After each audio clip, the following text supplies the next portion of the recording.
Namaskaraha. Are you able to see me and hear me? Yeah. Yeah? Okay. Okay.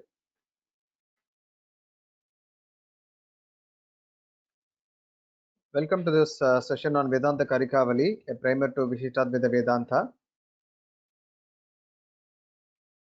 Today we will begin with the 10th chapter, the final one, with which the course would be completed as such. So let us go through the invocatory prayers. श्रीमान् वेङ्कटनाथार्यः कवितार्किककेसरी वेदान्ताचार्यवर्यो मे सन्निधत्तां सदा हृदि ज्ञानानन्दमयं देवं निर्मलस्फटिकाकृतिम् आधारं सर्वविद्यानां हयग्रीवमुपास्महे यो नित्यमच्युतपदाम्बुजयुग्मरुक्मव्यामोहदस्तदितराणि तृणाय मेने अस्मद्गुरोर्भगवतोऽसदेकसिन्धोः रामानुजस्य शरणं प्रपद्ये श्रीमद्रमाधवोपज्ञां नत्वाचार्यपरम्परां पूर्वे लक्ष्मणसिद्धान्तकारिकां कारिकावलीं नमस्कारः पुनः अद्रव्य निरूपणं. We already seen the various aspects of Vishishtadvaita. We began with the first chapter, Pramana Nirupanam, the first division, in which we saw Pratyaksha Nirupanam, Anuman Nirupanam, and Shabda Pramana Nirupanam. Those are the three pramanas. Those were the three pramanas with which one can gain knowledge about things around himself or herself. Then we went through the Prameya Nirupanam. Prameya is the, let us say, the object of knowledge. In that, we saw about Prakriti, which is one of the tattvas, Prakriti Nirupana. Then Kala. Kala is another tattva. Nitya Vibhuti is the permanent abode of the Paramatma. That is another tattva. Then Dharma Bhuta Jnana. It is part and parcel of Jivat, of Atmas basically. Even Paramatma possesses Dharma Bhuta Jnana according to Vishishtadvaita. Then the 8th chapter was on Jiva, Jiva Paricheda. The 9th was on Ishvara. And finally, we have come to this chapter on Adravya. Adravya means what is not Dravya is Adravya.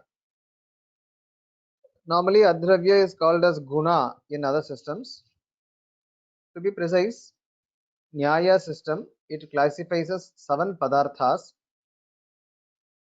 and it claims that whoever possesses the discriminatory knowledge about all these 7 Padarthas, Dravya, Guna, Karma, Samanya, Vishesha, Samavaya, Abhava. These are 7 categories of knowledge as per Nyaya school. And what they say is that whoever possesses the discriminatory knowledge, in the sense Dravya is clearly not Guna, Guna is not clearly Dravya or Karma, and so on. Like this, they propose that the first Padartha to be known as Dravya, and the next one is Guna. And then they have other tattvas also, Padarthas also, like Karma, Samanya, etc., which are not accepted by Vishishtadvaita. Therefore, we can say at a high level only 2 tattvas, Dravya and what is not Dravya. So far we have seen all the Dravyas: Prakriti, Kala, Nitya Vibhuti, Dharma Bhuta Jnana, Jiva, and Ishvara. Now we are going to see what is not Dravya, and those are 10 in number. As we have said earlier, the school of Nyaya has made a mark for itself in influencing other systems to follow it in the way how texts are written. So whenever I mean the latter let us say the latter scholars, latter day scholars, whenever they wrote texts, they had a responsibility to follow the line of Nyaya and then say wherever they differed from Nyaya. In that way, in the first Karika, the rather at the end of the text, the Karikavali author has taken up Adravya or Guna.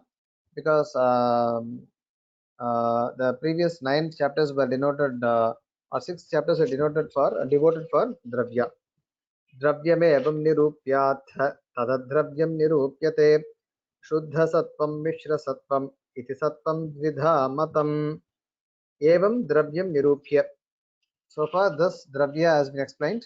Atha, now adravyam nirupyate. What is adravya? That is being explained.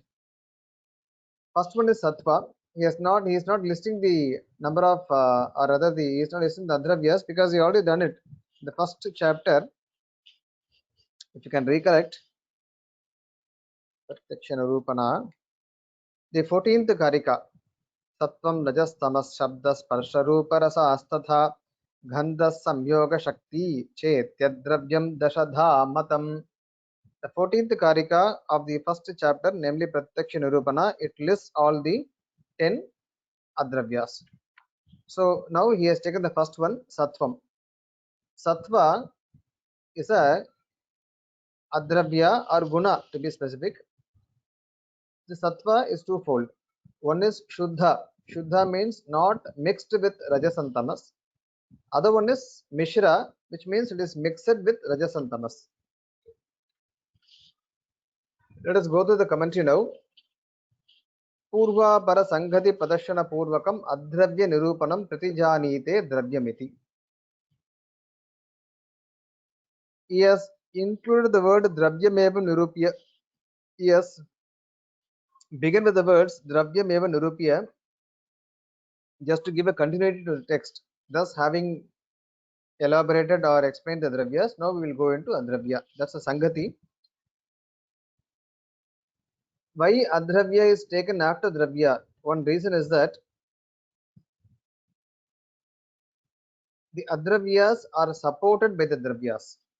It means adravyas cannot exist on their own.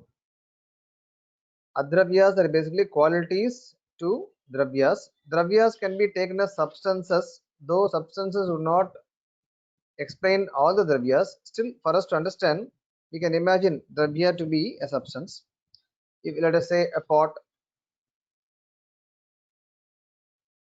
then the pot possesses a shape, it possesses, let us say, a color, a smell, etc., etc.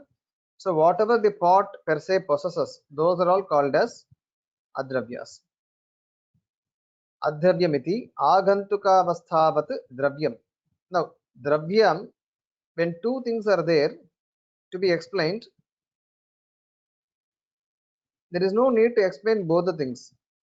For example, we are asking someone to get something from somewhere, let us say the kitchen.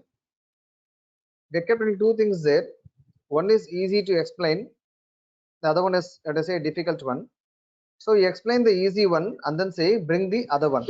So which means don't bring this, bring the other one. In the same way, it is quite easy to define dravya, though difficult to understand. That's a different thing.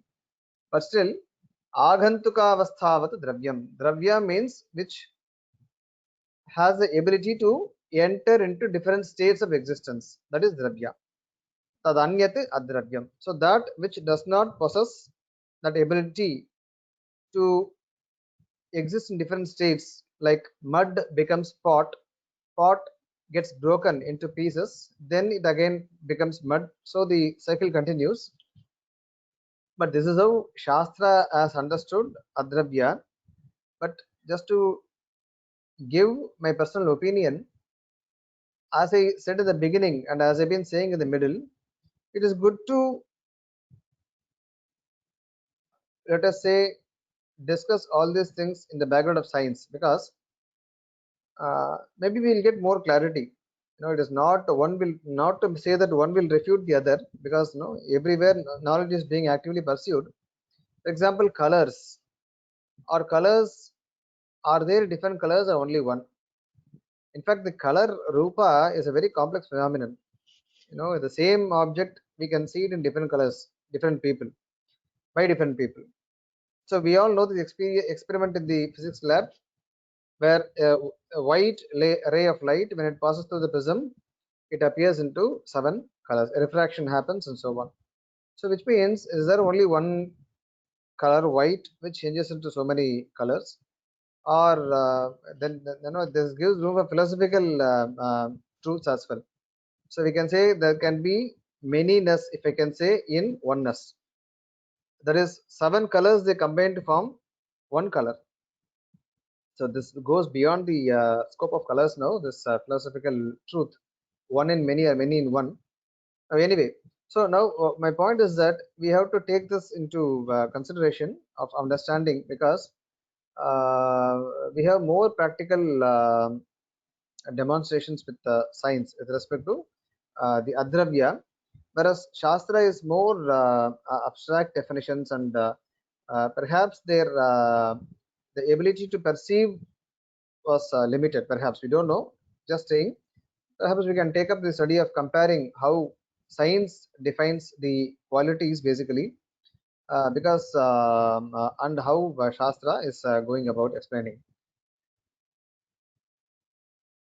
Because Sattva Rajas Tamas is beyond the science, and science does not accept this presence of Sattva Rajas Tama basically. But we go by this because it is mentioned in the in the scriptures. Adhravyanicha dashadha Sattva Rajas Tamas Shabda Sparsha Rupa Rasa Gandha Sanyoga Shakti. These are the 10 adhravyas or gunas accepted by Vishishtadvaita. The Nyaya school, they accept 24 gunas. 24 gunas they accept. Rupa, Rasa, Gandha, Sparsha, Sankhya, Parimana. Like this it goes on. The argument is that there is no need to accord the status of guna to all the 24. They can be brought under the 7 to be precise, because Nyaya does not accept Sattva Rajas Tamas.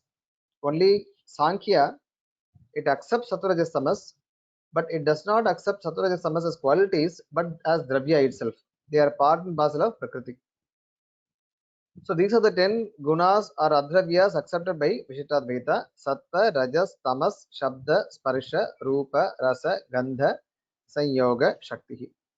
Imani cha dravyam prati apratak siddha visheshani bhavanti. So these 10, they become visheshas or qualifying aspects on a permanent basis. Now they cannot be taken off from the dravya as long as the dravya exists, let us say. Therefore they are called as gunas. Ataha tesham gunatvena vyavaharaha shastreshu. So in Shastra, these are explained as, called as gunaha. वैशेषिकादिभिमतानां गुरुत्वद्रवत्वादीनां तथा संभवं क्लुप्तेषु पदार्थेषु अंतर्भावः एव अंतर्भावः सिद्धांत सम्मतः. Like I said before, Vaisheshika and Nyaya, they accept even more adravyas or gunas like Gurutva, Dravatva, etc. The ability, see, this is very interesting. They have discussed the concept of weight, etc. in the past. What they say is that, for example, Gurutva, one object must possess Gurutva if it were to fall.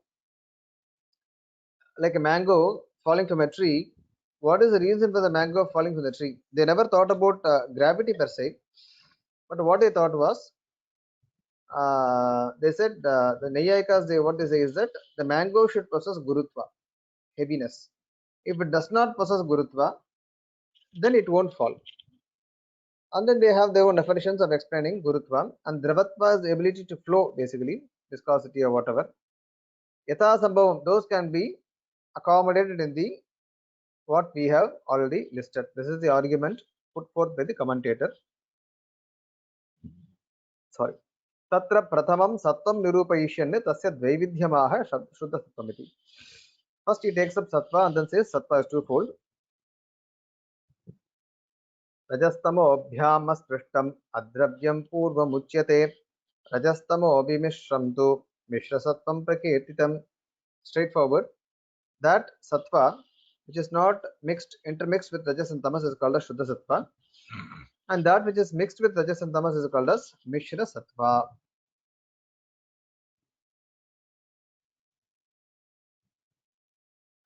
Tatra Shuddha Sattva Surupamaha Raja iti Satvasya Rajastamobhyam Asparsho Nama Samanahadikaranya Sambandhena Tadrahitatvam. So Samanadhikaranya means in the same substratum. All these three are gunas, qualities, not dravyas. Therefore, they all must have a basis, a substratum where they are present. So Shuddha Sattva means the presence of Sattva must be there in a substratum, in a dravya, where the absence of Rajas and Tamas should be there. So that Sattva, which is present in a location, along with the absence of Rajas and Tamas, is called as Shuddha Sattva. Rajas Tamas Shunya Dravya Vritti Sattvam Shuddha Sattvam Ityartha. This is a very technical way of defining the same thing what I said now in English. A language which is thanks to the Nyaya school, all languages, Sanskrit languages become a bit difficult, the Shastras. So the place where one finds the absence of Rajas and Tamas, but the presence of Sattva alone, that Sattva is called as Shuddha Sattva. Tacha Nitya Vibhutau Ishwaradi Dehecha. Such a kind of Sattva can be found in Nitya Vibhuti and in the Deha of Ishvara. Sorry. Mishra Sattvamaha Rajastama iti. Samanahadi Karanya Sambandhena Rajastamo Vishishtam Sattvam Mishra Sattvam Ityartaha. Again, the reverse of what we said before.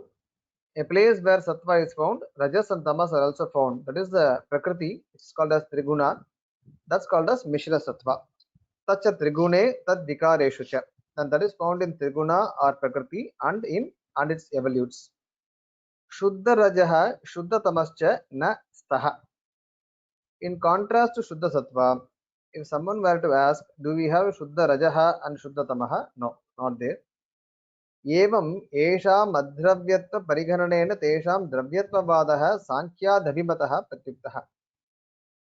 So by clearly classifying sattva tamas as qualities or gunas, the view of Sankhya is refuted because they think they propose that sattva tamas are dravya. Prakriti is made of sattva tama. Therefore, those are we can't view them as a guna itself. Prakriti is made of all the three. Therefore, the Sankhya school is refuted. Atindriyam prakashadi nidanam sattva shabdhitam rajo lobha pravrityadi nidanam kirtyate tamaha. Can we see or can we perceive the gunas? The sattva rajas tamas? No, because they are atindriyam, beyond the indriyas. In fact, even Sankhya school, when they explain the three gunas, they say it is inferred from their activity or from what they do, from their effect. You can only infer the cause from the effect. How? Prakashadi nidanam sattva shabdhitam. Here prakasha means you should not take illumination, the literal meaning, but it is to do with the jnana basically. If sattva is present, is dominating, then the person has the ability to know more. In contrast, if rajas and tamas they dominate, he or she would not have the ability to understand and perceive things. Raja lobha pravrityadi. Rajoguna, it leads to lobha, greed, etc. If there were no greed, perhaps there would not be so much of activity on earth today.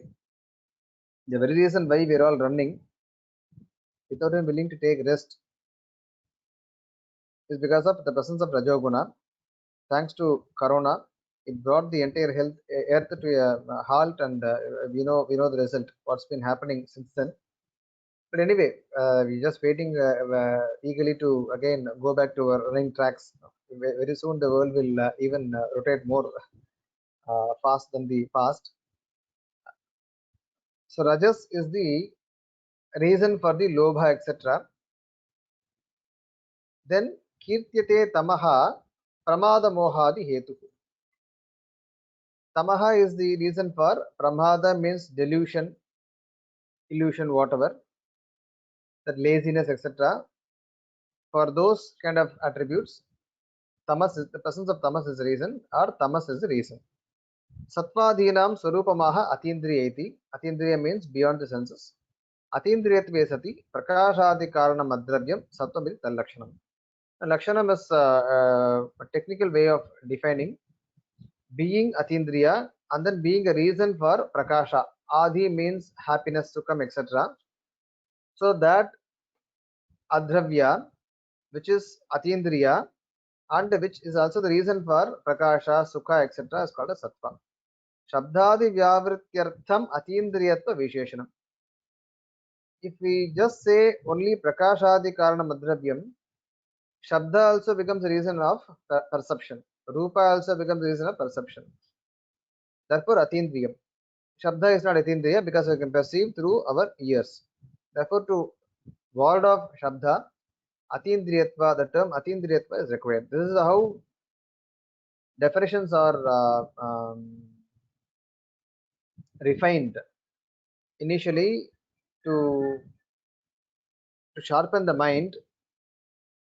The text would give a basic definition, then discuss the over applicability or under applicability of the definition to the target, to the lakshya.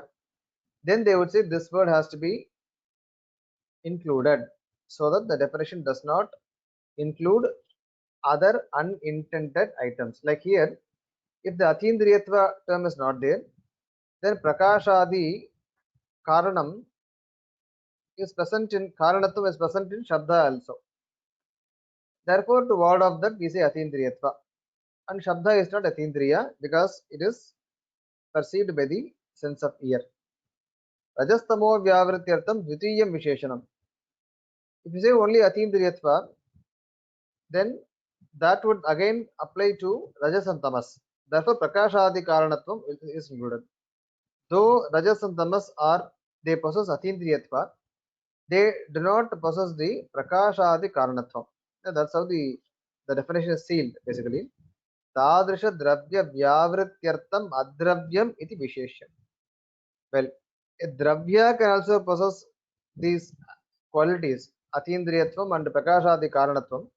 Therefore, the term adravyam has to also be included. Rajaso lakshanamaha lobheti. Now, this is the refined lakshana of sattva.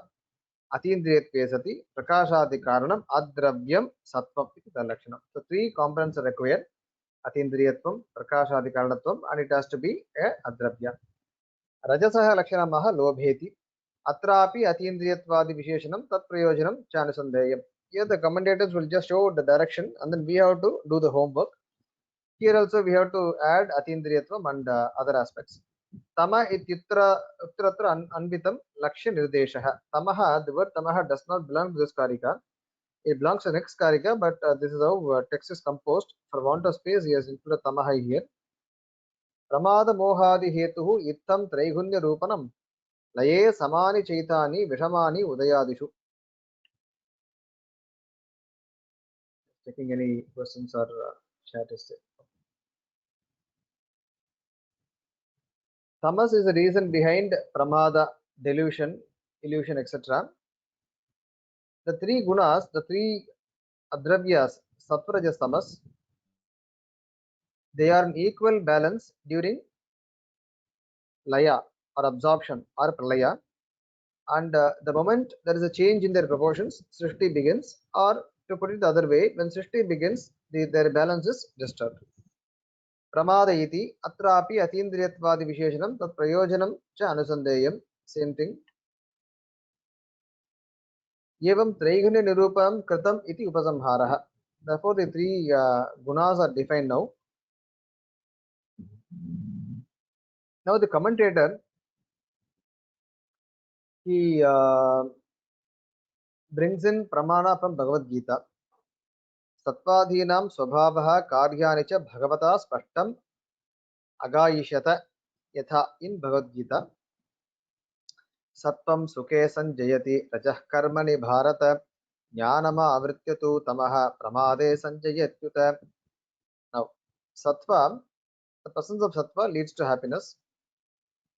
Rajas, it leads to action or activity. And the tamas, delusion, because it envelops jnana.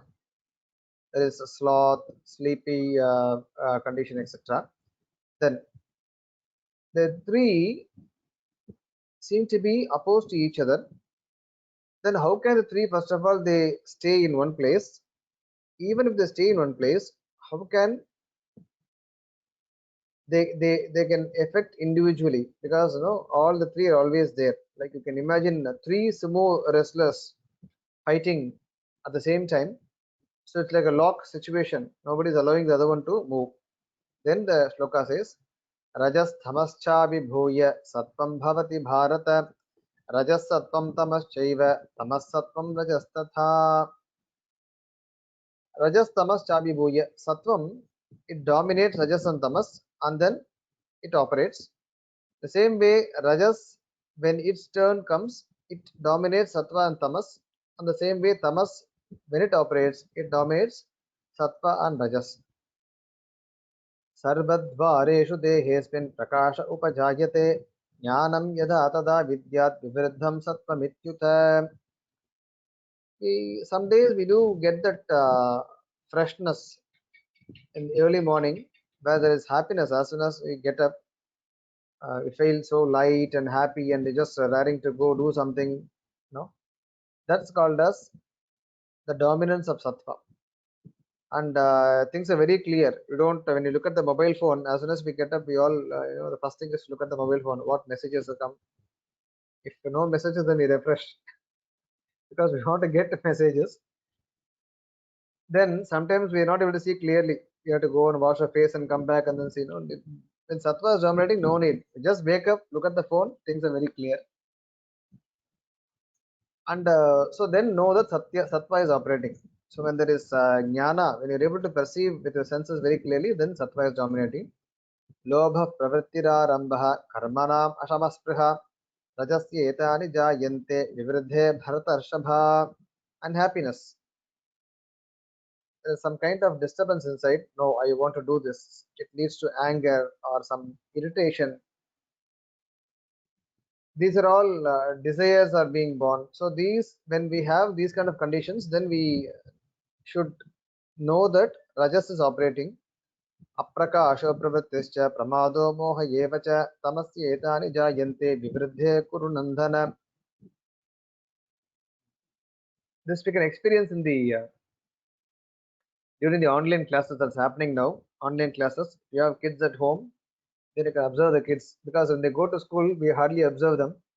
So when they are at home, if you can observe the kids how they attend the classes, online classes, the teachers, they must have a lot of patience.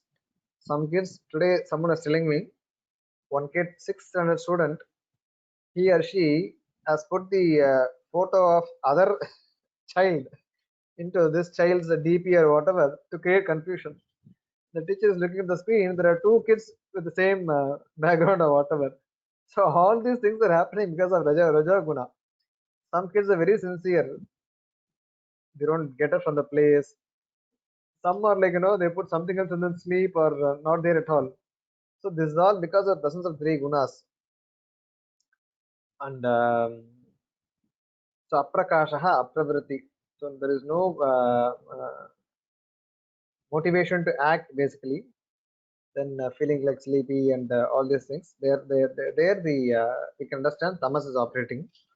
ऊर्ध्वं गच्छन्ति सत्त्वस्ता मध्ये तिष्ठन्ति राजसाः जघन्यगुणवृत्तिस्था अधो गच्छन्ति तामसाः. So in one birth, whichever guna operates or whichever guna dominates the, let us say, the maximum part of the life, if sattva operates, then those atmas, they abhyudaya for them. So they go to the urdhva, means they attain more abhyudaya in their lives. Rajasaha, they stay back here in activity, and the tamasikaha, they go down, let us say, in the cycle of creation. This is it should not become a Gita lecture. Let me finish it fast. Yajante satvika devan yaksharakshamsi rajasaha pretan bhutaganam chanyat yajante tamasa ajanaha. Again, how do we differentiate? How do we know that people are satvika or rajasic or tamasic? Then we can look at these the presence of these aspects. The Satvikas, they worship the gods, and the Rajasa, they worship Yaksha and Raksha, whatever, some very abhorrable and very fearful forms of some gods. Then the tamasas, they worship the bhuta ganas, etc. Ayu sattvala rogya sukapriti vivardhanaha sasya snigdastira hridya ahara sattvika priyaha. Very important aspect. How do we change, alter the presence of guna in us? How do we overcome? The only way is ahara and of course sangha. Next is association, but here ahara. Ayu sattva balarogya sukha priti vivardhanaha. Whatever we eat, that food should extend our life, longevity. They should give us strength, arogyam, health, happiness, etc. And those food have to be really, oily. Oily in the sense, not be very dry. Should be freshly prepared, etc. Katvam lalavanat yushnat tikshna ruksha vidahinah ahara rajasasyeshta dukkashokamaya pradaha. This we can see if you watch YouTube, the way people eat food all over the world. You can see why this country, at least so far, we do not know. We can talk about today's condition. Why this country has been like this? It is because of the food that is being eaten, the way it is being eaten. It was being eaten. But look at the way other countries, people all over the world, how they eat. Sometimes it's very shocking. And we all know what happened with our neighbor, what they ate, and what we are suffering today. So katu, amla, lavana, atyushna, tikshna, ruksha, all the fried items.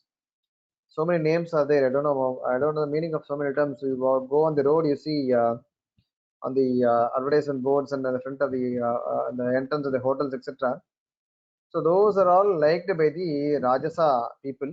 What it does, it gives dukkha, shoka, etc. Yataya amam gatarasam puti paryushitam chayat uchishtam cha medhyam bhojanam tamasa priyam. A great soul invented what is called as fridge or refrigerator. I think we all have at least one fridge, not two. Many people have two fridges because they have so much of food to keep inside. It's a very unhealthy practice to store cooked food in fridge, reheat it the next day or 2 days later, 3 days later, suddenly discover, oh God, this was cooked on Monday, not eaten it. Then take it out, put it in oven or on the stove, heat it and not be done. Because that gives rise to abundance of tamo guna, yata yamam. Shastras very clearly say we have to eat within 2-3 hours after cooking. In fact, we have to eat even when the heat is there in the food. Ayurveda also says that gata rasam, taste is gone. This we can see not become a controversial thing, but if you look at the world outside and look at the people, you can understand why they are like that, because it's predominantly the food that they eat. Ityadi. Ethani satrayastamamsi laye pralaya kale samani. So during pralaya kala, these are in a balanced state. Parasparam nyunatadhikya varjitani samapramanani bhavanti. So they are same measure, not less, not more. During pralaya, udayadishu utpatti sthithishu virupani vishamani. When it's time for creation, then there arises an imbalance. This is because of the sankalpa of Paramatma. Tattat purushiyya drishta bhedat tattat deheshu tadvara purusheshu cha nyunadhika bhavena sambaddhani sukhadi karya janakani bhavanti ityartha. It's a very interesting thing how the schools of philosophy they give the reason why creation has to happen again. So everybody agrees that it is the outstanding karma of the jivatmas, because unless the karma is experienced or exhausted, jivatmas cannot get liberated. Therefore, they have to be born again. Pralaya is a forced break for us. If Pralaya were not there, we cannot imagine what will be how life would be on earth, etc. So Pralaya is a forced break.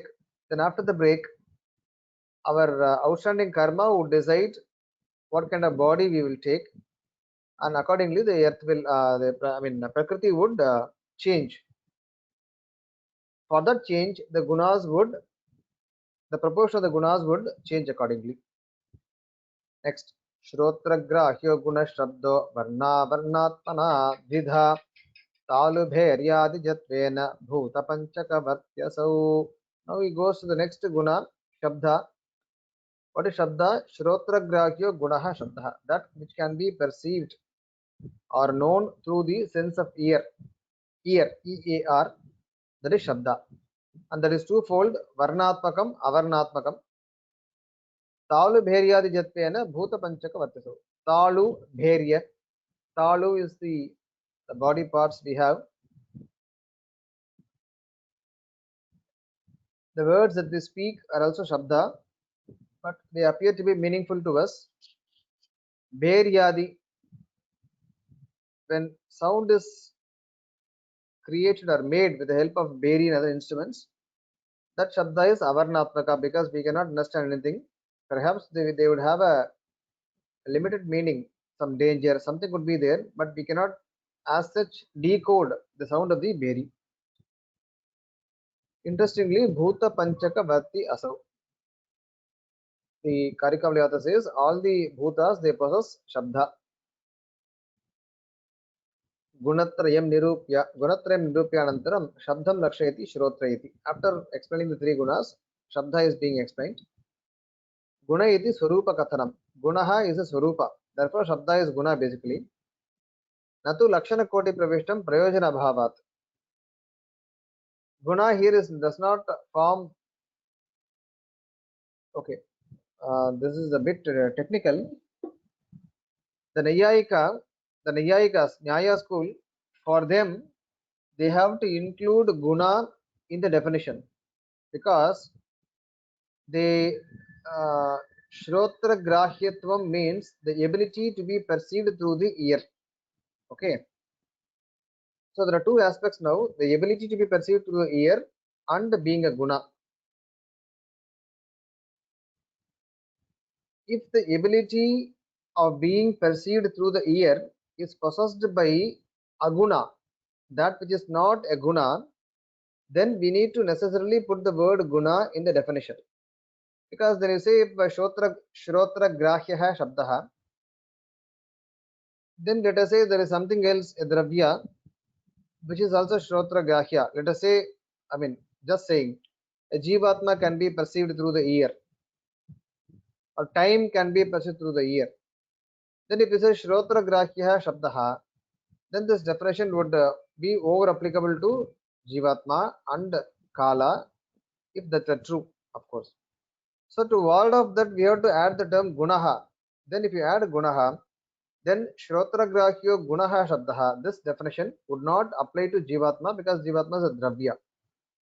But it is not the case here because in Vishittadvaita, shabda is the only one which is shrotra grahya.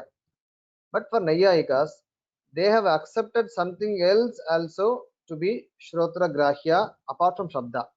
Therefore, for them, the word guna in the definition is very important, but not for us. That's what he says. Guna iti swarupa kathanam. Just to say that shabda is a guna, it is being mentioned. Natu lakshana koti pravishtam prayojana abhavat. There is no need to put it in the lakshana because there is no other thing which has the shrotra grahyatvam, which has the ability to be perceived through the ear. So even if guna is not put in the definition, it does not matter. We can recollect here. Atindriyatve sati prakashadi karanatvam. Here both atindriyatva and prakashadi karanatva has to be there because if even one is not there, then that definition would not be a proper one. But here the term guna need not be there. Guna is only to say that shabda is a guna. That's it. Naiyayikanam tu shabdatva jati vyavritye guna shabda avashyakaha. The Naiyayikas, as I said before, they also admit that shabdatva, shabda is sound, shabdatva is soundness. Then that is perceived by ear. Therefore, if you don't put guna, then the definition would apply to shabdatva, which is not a guna but a jati. Therefore, Jati vyavrittaye. To out of that, they need guna in the definition, but we don't need the word guna in the definition. Asmakam tu jatyanangikarat na avashyakati bhavaha. But we don't believe in jati. We don't, at least here, we don't believe in jati. Therefore, there is no need to put the term guna. Such a shabdo dvida. Such a shabdo dvida, varnatmaka, dhvanyatmaka cheti. So, varnatmaka means in the form of letters and sounds, specific sounds. Dhvani means only a, that is the whole sound, which cannot be broken down into meaningful units. Manusha talvadi sthana janyo varnatmakaha. So, manusha, that too, this is specific to people, human beings. Talvadishu, the different sthanas are there. So, the sound which is produced in the different places, different spots in the body, that's called as varnatmaka. Bheri mridangadijanyo dhvanyatmakaha. In the instruments, it's called as dhvanyatmakaha. Tatra varnatmako akaradi shakaranta eka panchashat prakaraha. 51 sounds are accepted. Of course, there is some disagreement with this. Some books they say 60 are there, 48 are there, whatever. But normally around 50 are there. A to ksha. Matruka pate lalayoho abhedat क्वचित पंचाशत प्रकारतय विपदेशः. So therefore some places it's called as only 50 because la and la are not treated to be different. Kratyadayah sandhyakshara iti na pratak pariganyante, and kra etc. are not counted as separate unit because they are sandhyakshara, conjunct consonants. Echam tu sandhyaksharatvepi pratak varnataya sarvajana prasiddehe pratak parigananam. Echam is again a o I ou.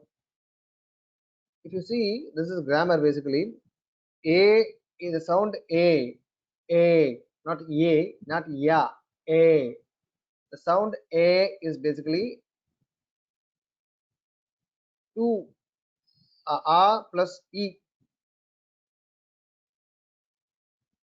A plus u becomes o and so on. So a, I, o, au.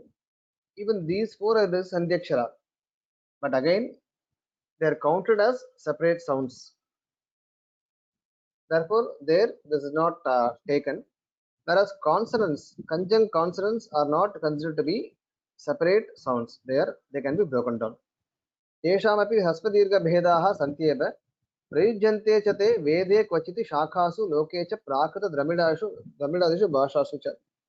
Now he says a, I, o, au. Normally they are in Sanskrit, they are long vowels only in classical Sanskrit. The commentator says the hrasva forms of these letters are found in Vedas and also in languages like Tamil. Tamil we have a, but in Sanskrit we have only a. Samskrite tu tad ghatita padabhavat na maheshwara sutreshu tad pariharanam kritam. We don't find words beginning with a in Sanskrit. Therefore, they are not considered to be in the Maheshwara Sutras. Shabdascha yesha prithivyadi bhuta panchakavarti. Now, Shabda is present in all the 5 elements. Now, Vaisheshikadhinam iva akasha matravarti bheryam shabdaha ganga pravahe shabda ityadi pratitehe. The Vaisheshikas and Nyayas, what they say is that, Nyaya school, what they say is that akasha matravarti. Shabda is present only in akasha. But here, what he says, the commentator says, we have Vyavahara, we do speak like this, Ganga Pravaha, Shabda from the Ganga Pravaha, Shabda from Beri, etc. etc. Therefore, sound is present everywhere. Sachayam Shabda, Akashena Saha Utpadyate Viliyate cha. So with Akasha, it is born, and with Akasha, it undergoes absorption. Sparshaha Tvagindriya Grahyaha Prativyadi Chatushtaye शीतोष्णादि प्रभेदस्तु शास्त्रांतर निरूपितः. Sparsha is perceived through the sense of touch. Prithiviyadi Chatushtaye, it is found in Prithvi, Up, Tejas, Vayu, not in Akasha. Only 4. Shitoshnadi Prabhedaha tu. Shita, Ushna, these are the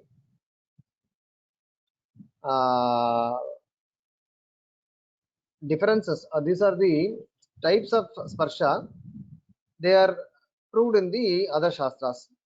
Sparsham lakshayati, sparshayati, such a prativyadi bhuta chatushkavati. Sparsha is present in 4, Shabda in 5, Sparsha in 4. Such a Shitoshna Anubhaya Vedata Trida. Interestingly, Shita, Ushna, Anushna Shita. Shita, Ushna, Anushna Shita. Shita, cold, hot, or warm, neither hot nor cold. That's one kind of sparsha. Apsu Shitaha, this is we experience sometimes when we ask people, are you feeling hot or warm? They say no. Are you feeling cold? No. So which means neither of them is experienced. Therefore, that's also considered as a sparsha. And when I touch something, I don't get a feeling of the feeling of heat or feeling of cold. Therefore, that's neither hot nor cold. Apsu shitaha. In water, it's believed to be cold. Agnau ushnaha. In fire, ushna. Prithvi vayu vayuvoho anubhaya iti vivekaha. In Prithvi and Vayu, Prithvi and Vayu are considered to be neither cold nor hot. But with association of fire and water, they would acquire that chillness and heat. But on their own, they tend to be possessing neither heat nor cold. Bhutanta samsargata sparsha sankarana bhavaha. So when they mix with other bhutas, panchabhutas, the sparsha possessed by them, it comes into being. It's a different. These are all we need to explore further. Sparsha, is it part of the experiencer, or it is part of the object that's being experienced? No. But anyway, they have Shastra, they have done some vichara and said that the objects possess the guna called sparsha. Chakshurindrir grahyam rupametat chaturvidham shveta rakte pita krishne iti bheda dvidhadimam. Now next is rupam.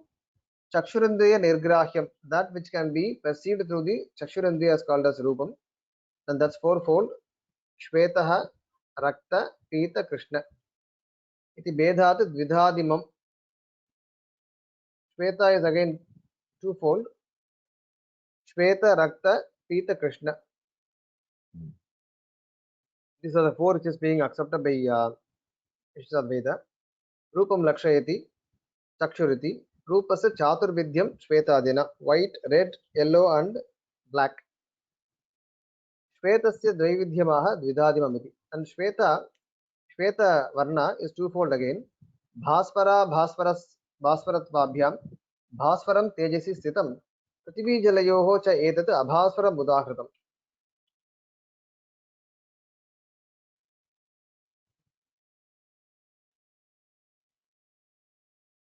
Pure white, and let us say rather glowing white and non-glowing white. Bhaswara means that which has that luminous. Abhaswara means which is not that luminous, but still one can perceive the whiteness. Tejas possesses Bhaswara Shukla, Bhaswara Shveta. Prithvi Jala, they possess Abhaswara Shukla or Abhaswara Shveta. द्विविधमेव श्वेतरूपं निर्दिशति भास्वरत्व इति. तेजसी भास्वरशुक्लं, जले तु अभास्वरशुक्लम् इत्यर्थः. So Bhaskara is again white. The glowing white is found in Tejas, whereas in water it is Abhaswara Shukla. Evam cha Rupam Prithvyadi Trika Vritti Ityuktam Bhavati. Prithvi up to Tejas. Only these three possess Rupa. You can see the reduction in the number of bhutas. Shabda is possessed by all five. Sparsha is possessed by 4, leaving Akasha.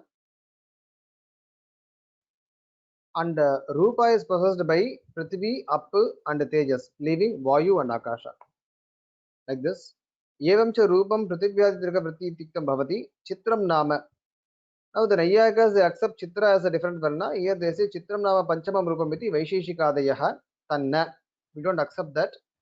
Sanghata Vartinam Esham Eva Tata Vyavaharadi Hetutvat. Because of the combination of these colors, the primary colors, you get Chitra Varna in different. I mean, if you look, they have a Vyavahara Chitra Gauhu, Chitra Guhu, etc. A cow has brown spots or black spots and white background or brown background. Then they say the color that's a variegated cow, not a single colored cow. But here they say it's a mixture of colors only. Therefore, there is no need to accept a mixed color as a different color. रसनेन्द्रिय निर्ग्राह्यो रसशोढास कीर्तितः घ्राणग्राह्यो गुणो गन्धो द्विधा शास्त्रान्तरेष्विव रसनेन्द्रिय ग्राह्यः रसः taste is what is perceived through the sense of taste or tongue, that is sixfold, and gandha is grahana grahya, the through the sense of smell, that is gandha, and that is two as accepted in the other shastra. Rasam lakshayati rasana iti shodha iti madhura amala lavana tikta ruksha kashaya bhedat. These are 6 varieties of taste. येषामेव संघात चित्ररस इति न तस्य पृथक् परिगणनं कृतं. Sometimes we have a combination of tastes. It is not classified as a separate taste, but only a combination. Gandham lakshayati granayati. Gandha is being defined. Atrapi guna iti swarupakatram na lakshana koti pravishtam. Here also, the sense of grana can perceive only gandha. The sense of nose can perceive only gandha. It cannot perceive anything else. Therefore, the word guna is not needed in the definition, only for to say that gandha is a guna. Dvidha iti surabhya surabhi vedena dvidha ityartha. Surabhi asurabhi. Good smell and not good smell. Patira mrigamadado surabhihi. Vinmutrado asurabhihi. Now, in some flowers and in mrigamada, the kasturi, etc., we have the surabhi, and we know where asurabhi comes from. Prithivyameva gandhaha syat prithivi jalayova rasaha. Just to summarize, gandha is possessed only in Prithvi. Rasa is present in Prithvi and up in Jala.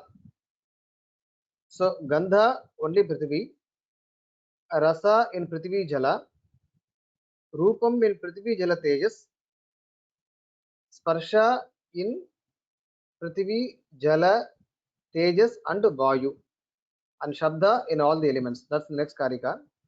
Gandhadinam ashrayanaha Prithivyam eva iti.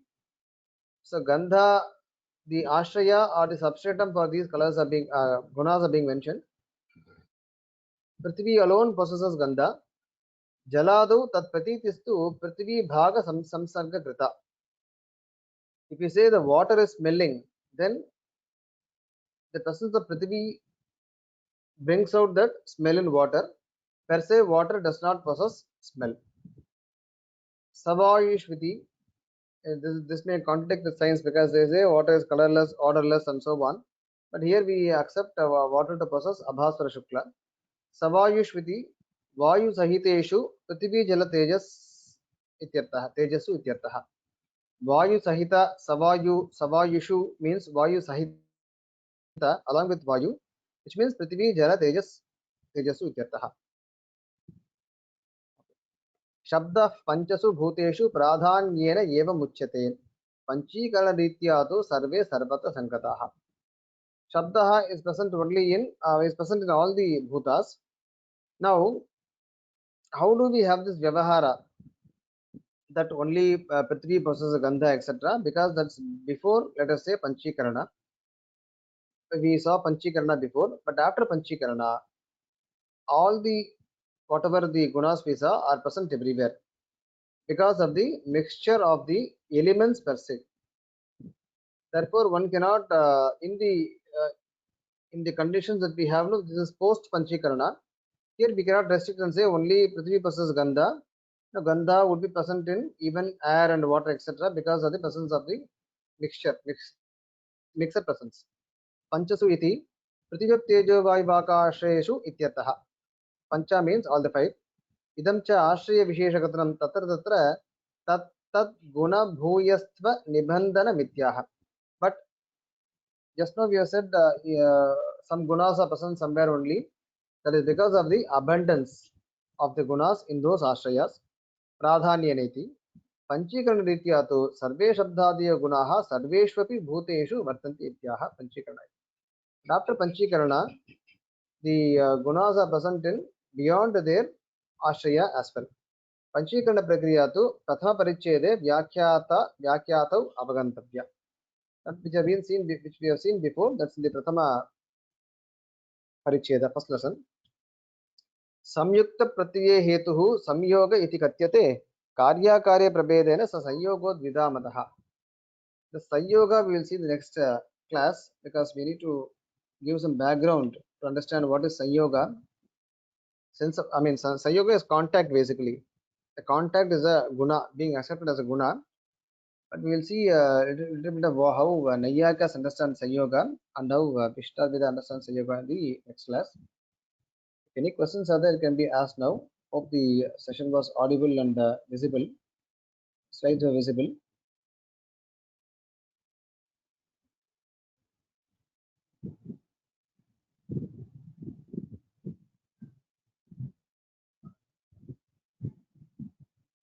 Hello. Hello, sir. I Yes, am sir. audible. Yeah. Sir, so as far as the Brahman being Upadana Karanam, correct me if I am wrong. In Advaita, the Maya is the Upadana Karanam, and in Visishtadvaita, the Visheshana of Brahma is the Upadana Karanam. So in nowhere the Brahman is directly the Upadana Karanam. Okay. So how do we say that Abhin Nimitto Upadana Karanam?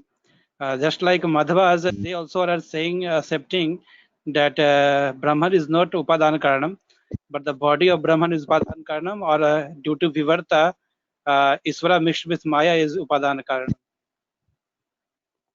So this is how we have to accept, because there is no other go. If you say Prakriti is Upadana Karana, but the Prakriti does not function on its own. Prakriti needs the presence of Brahman to function, even to be there to be precise.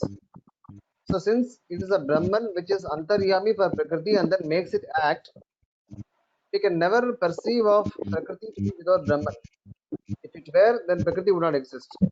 So it is not the Prakriti alone which evolves, but Prakriti along with Brahman which evolves.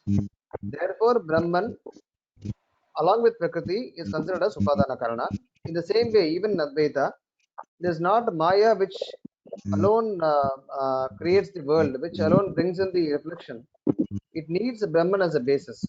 Therefore, Brahman along with Maya becomes the Upadana Karana. You cannot give the Upadana Karana to Prakriti alone, because it cannot evolve on its own.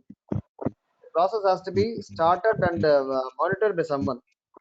Therefore, the presence of Brahman in Prakriti cannot be taken away.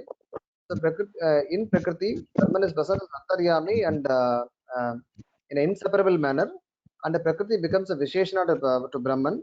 Therefore, see, that is how we understand. But Shruti very clearly says Brahman is the Abhina Nimittopadana Karana.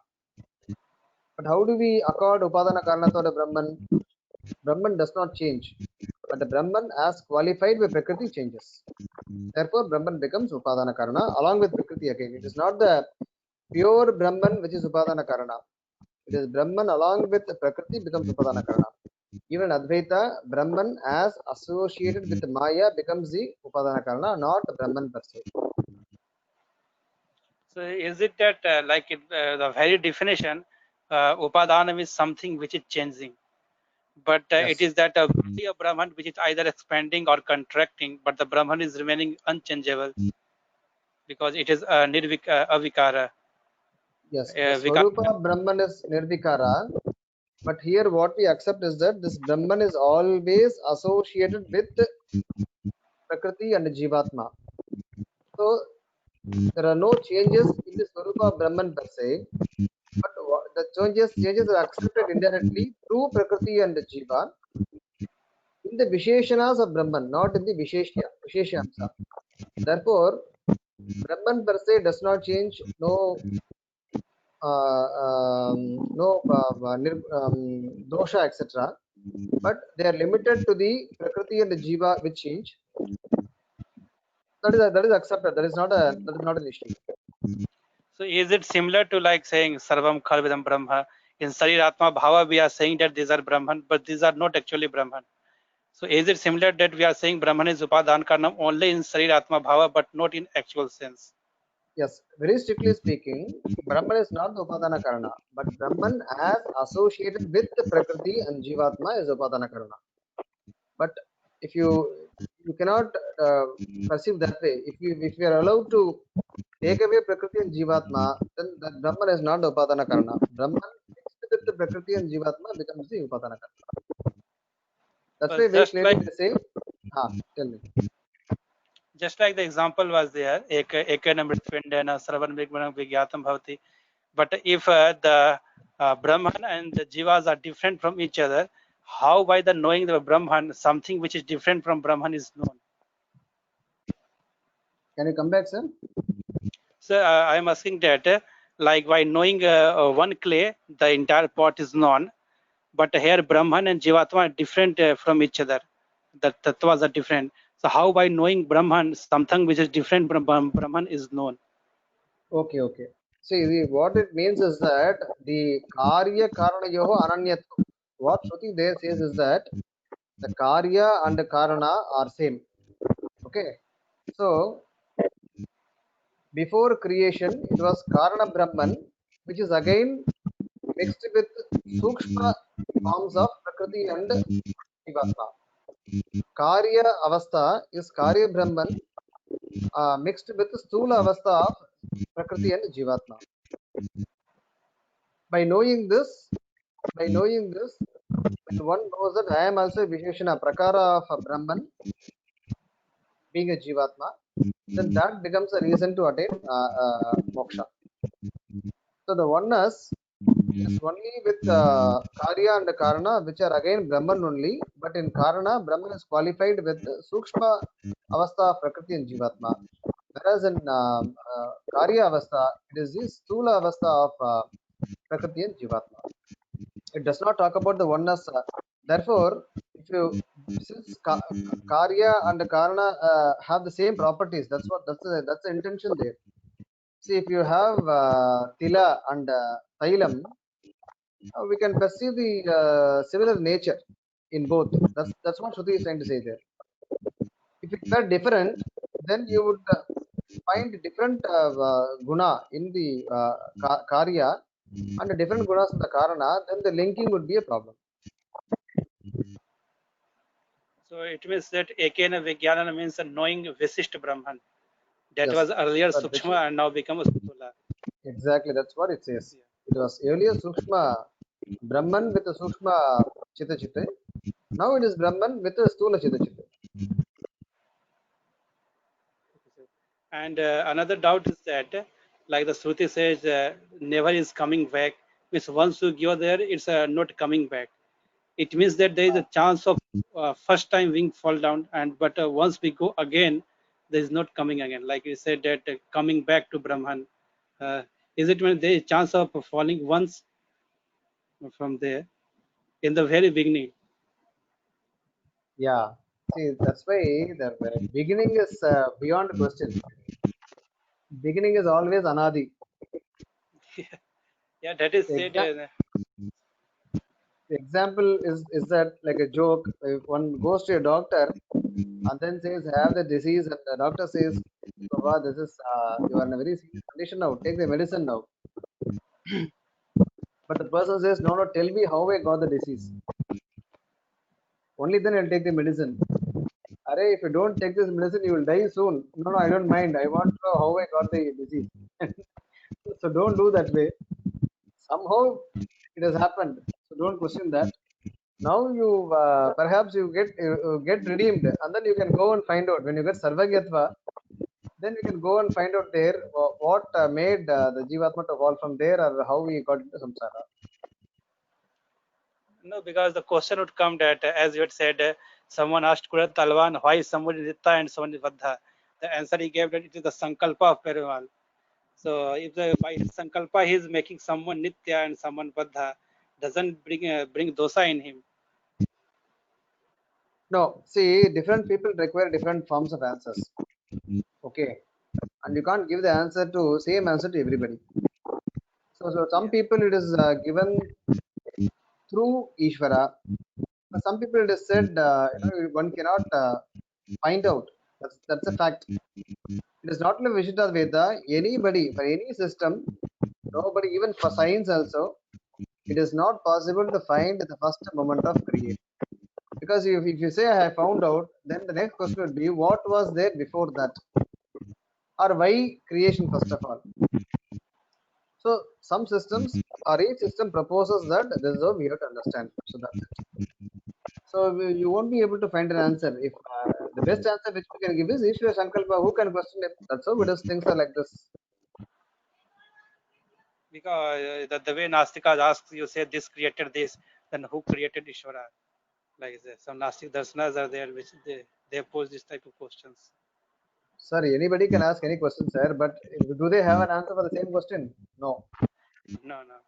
So that's the problem here. No, we can find fault with all systems. Let me say, tell you, with whatever little knowledge I've gained, all systems have some gaps. In the sense, some areas which are not convincing for everybody.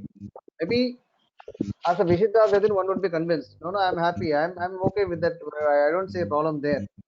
But if you make a study, academic study, you would find at some places you would say that this is not very convincing. But that's how it is. See, whether it is convincing to me or not is different. Whether am I willing to accept the reality is different thing. My own conviction may change, and then I may think that yes, this seems to be convincing now. So it's a process basically. We need to maybe we need to evolve wherever we don't agree. After evolution, we will find the agreement in us. But uh, based on Shruti, Smriti, etc., these systems have evolved.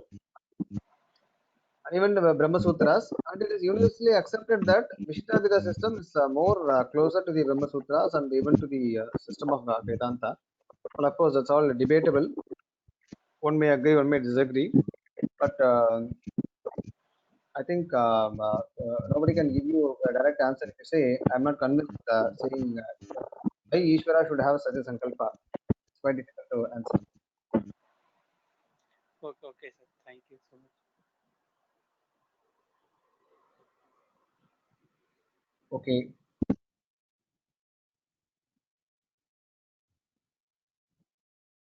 It's very difficult to find the first karma. How did